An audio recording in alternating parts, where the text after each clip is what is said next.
দেখুন, এটা নওশাদ সিদ্দিকীও বারবার বলেছেন, ভোটে কি লিড হবে না হবে সেটা সাধারণ মানুষের উপরে। প্রত্যেক মানুষের অধিকার আছে ভোটে দাঁড়ানোর, তিনি দাঁড়াবেন ওই লোকসভা কেন্দ্র থেকে।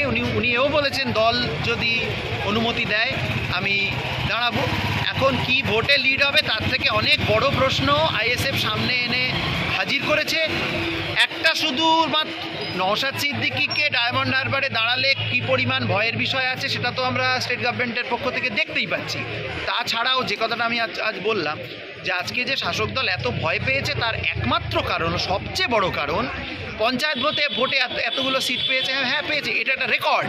ইন্ডিয়ান এক্সপ্রেস পর্যন্ত এটা ছেপেছে যে প্রথমবার গ্রাম পঞ্চায়েত ভোট লড়ে বাংলার মতো জায়গায় এত সন্ত্রাস উপেক্ষা করেও 400-র বেশি সিট পেয়েছে।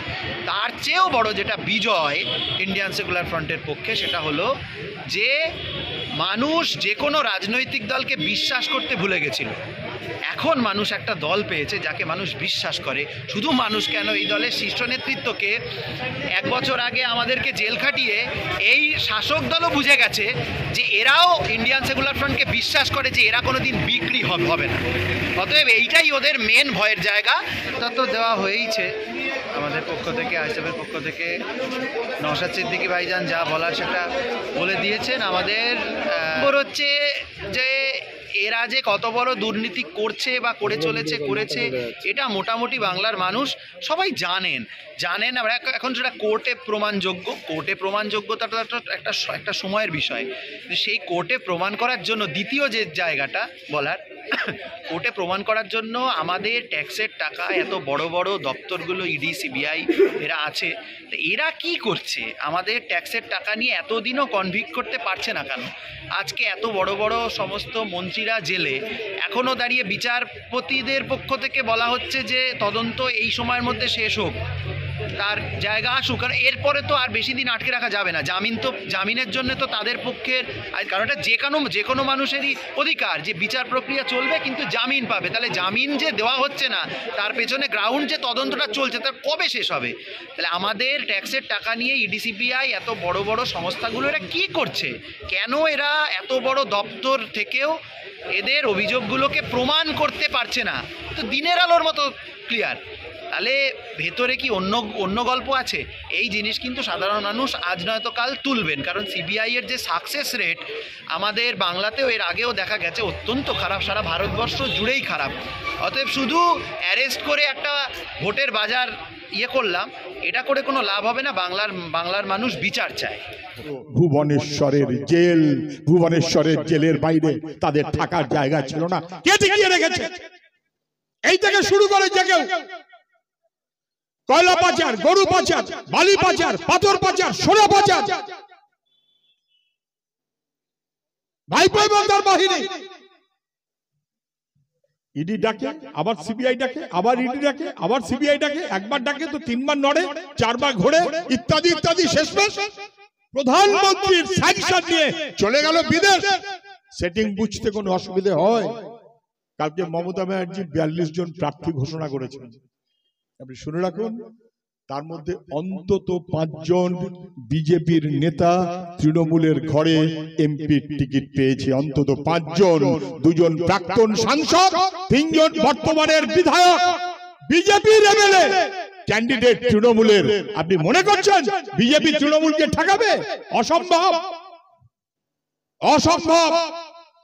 বাগানে যদি আগাছা জন্মায়, গরু আগাছার লোভে তেরে তেরে আসবে, বেড়া দিয়ে আটকে রাখতে পারবেন না। যদি গরু ঠেকাতে হয় আগাছা পরিষ্কার করতে হবে। তৃণমূলের ঘাস পরিষ্কার হয়ে গেলে বিজেপি পশ্চিম বাংলা থেকে আপনি পালিয়ে যাবে।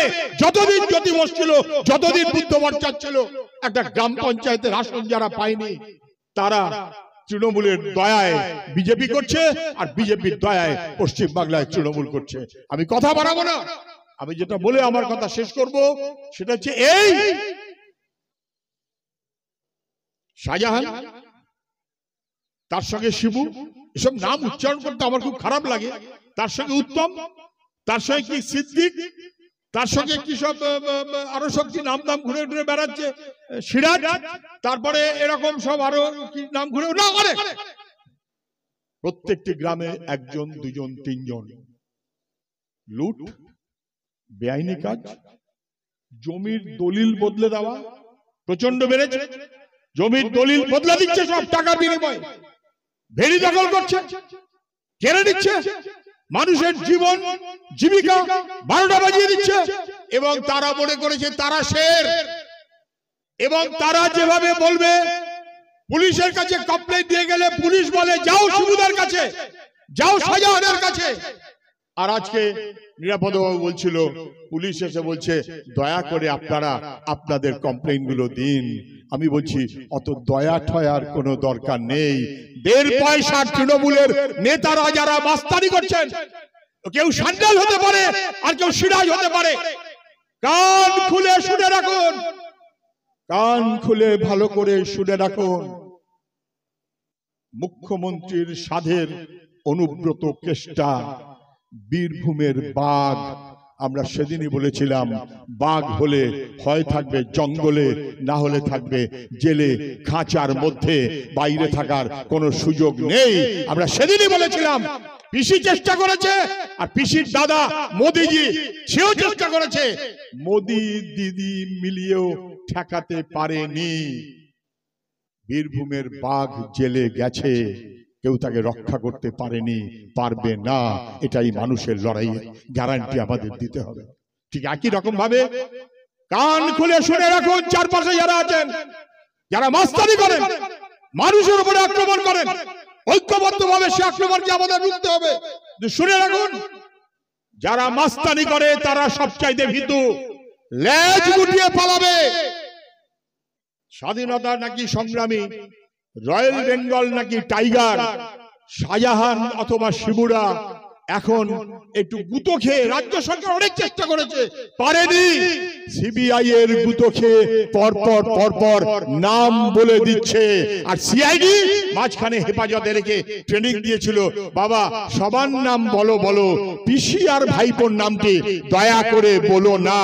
ওরা বলবে কিনা আমরা জানি না, কিন্তু মানুষের লড়াইয়ে ওই শিবু হোক, শাহজাহান হোক আর অনুব্রত হোক, বাঘ যদি খাঁচায় ঢুকে যায়, ইয়া বড় বড় তৃণমূলের মাস্তানরা 2 পয়সার ফুটো মাস্তান বুঝে রাখুক, তাকে রক্ষা করার মতন কোন শক্তি এ পশ্চিম বাংলায় নেই, থাকবে না।